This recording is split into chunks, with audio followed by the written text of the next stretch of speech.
arkadaşlar ben Umut.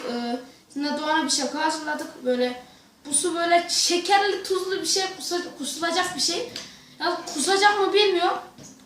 Onun için böyle bir şaka yapalım dedik. Şimdi kameracımız saklansın. Doğan'ı çağıralım. Başla. Doğan, gel su istemiştin. Efendim? Su al su iç. Ben içtim.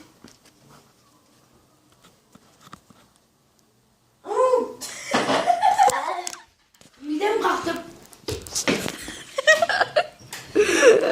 Koş koş koş. Doğan iyi misin? Yok çocuğum. Neyse arkadaşlar bu şakanın daha sonuna geldik. Neyse görüşürüz bay bay.